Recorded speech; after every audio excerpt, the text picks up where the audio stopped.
สวัสดีค่ะพ่อแม่พี่น้องชาวไทยทั่วโลกวันนี้ก็มาพอกันอีกแล้วพี่น้องวันนี้คอยกับพามาเบิ่งบรรยากาศตอนยามมื้อแลงเนาะพี่น้องพามาเบิ่งเสียงคลื่นเนาะพี่น้องเนาะมาฟังเสียงคลื่นกันฟังไปแล้วก็นอนไปนำก็ได้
พั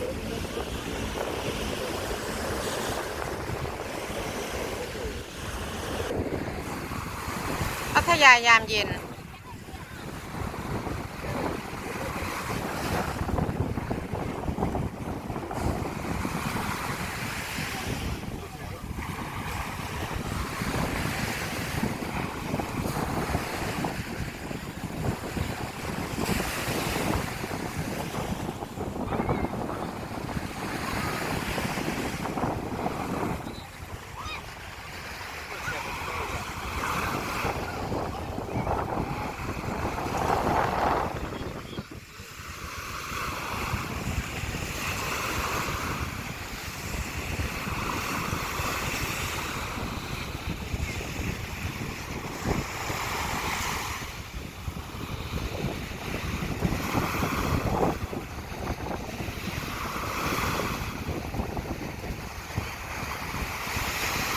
อะไรกะ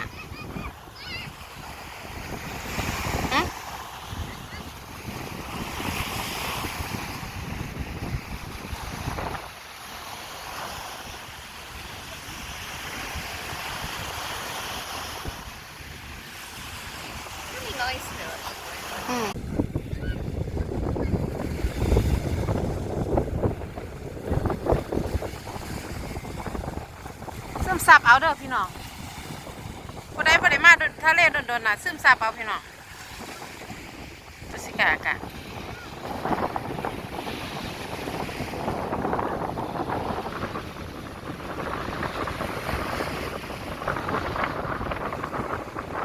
ไม่พูดมากเจ็บคอนะพี่น้องเนาะเบิ่งเอา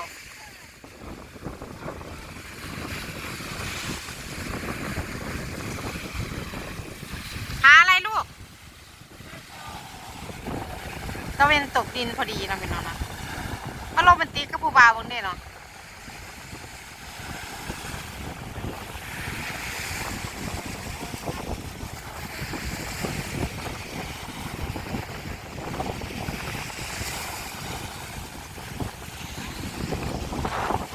เที่ยงล่ะทานโอ้เก็บทานขายบอลละสิ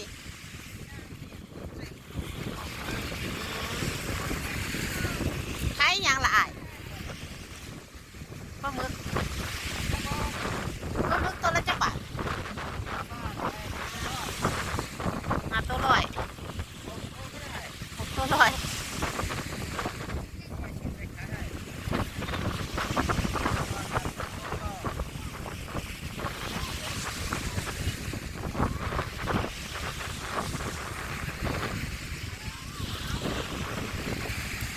แควบ่ดีแหละเท่าหรอก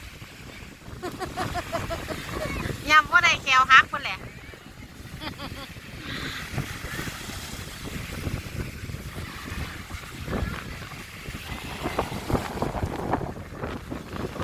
อันนี้ใครปรุงไฟต้มกะสิเอาน้ำเยอะ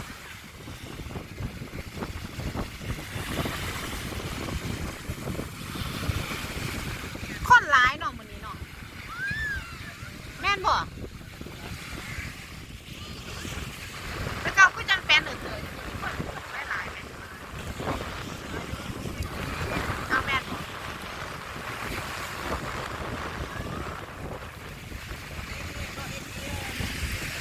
เอาสิเขาบ่ค่อยซื้อคือคนฝรั่งบ่เขาบ่ค่อยซื้อกันกินแต่คนอินเดียกับคนจีนเอาบ่มีแต่คนไทยเฮานี่ล่ะเนาะสั่นอืม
You wanna go home, huh?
Hello, Lading. Dading. There's no hot coal here is there anywhere, is there? What hot for? What was that man do putting something in the ground? Yeah, he put the coal. Why not throw into the sea then? I don't know. No, I don't know.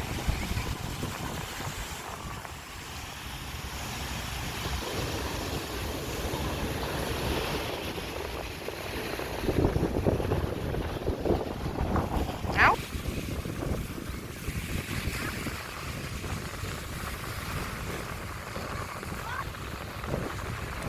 Come here,แก่พี่น้องเดี๋ยวฟุตบอลมันก็ลอยลองไป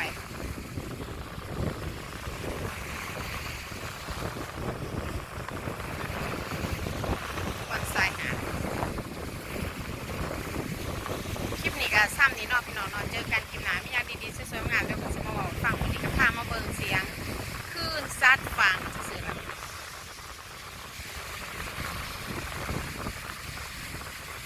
ถ้ามาเบิ่งเสียงคลื่นซัดฟังนะพี่น้อง